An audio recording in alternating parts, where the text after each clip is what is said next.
J'ai été très agréablement surpris par l'endroit qui est vraiment exceptionnel. On est dans un cadre assez joli avec pas mal de reliefs et un joli château, donc c'est déjà pas mal pour se ressourcer.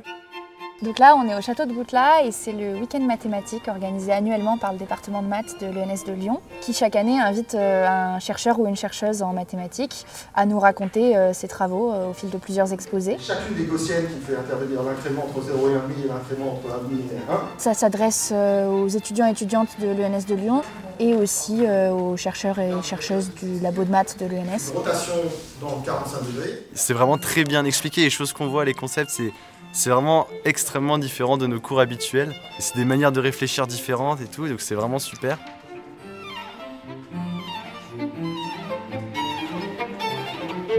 Après, vous allez tirer l'élastique pour savoir à quel endroit il va être à l'instant à venir.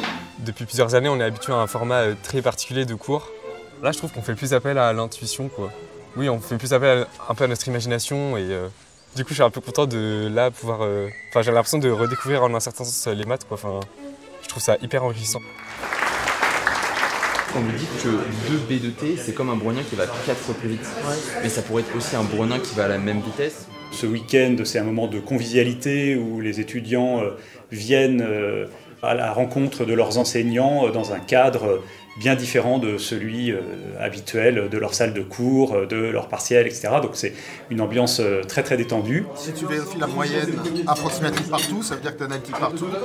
Et à ce moment-là, tu vérifies la valeur de la moyenne exacte. On fait de la dynamique.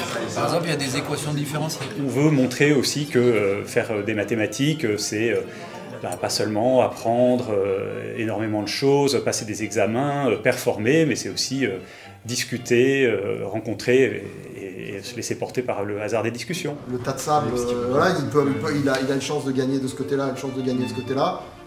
Moi, j'avais aucune idée de ce qu'était la recherche en maths. J'avais une image d'un monde où chacun réfléchissait un peu dans son coin.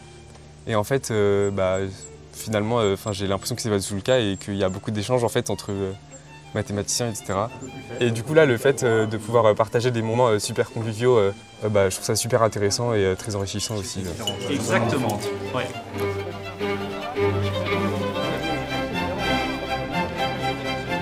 Ta marche aléatoire, elle fait ça, puis elle fait ça, puis elle fait ça. Oui. Bon, tu prends la valeur absolue, tu as des excursions. Ce truc-là, tu le renormalises par un facteur.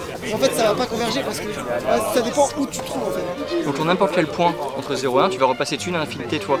Donc, comment tu veux que ça converge? N plus 1 sur racine de n. N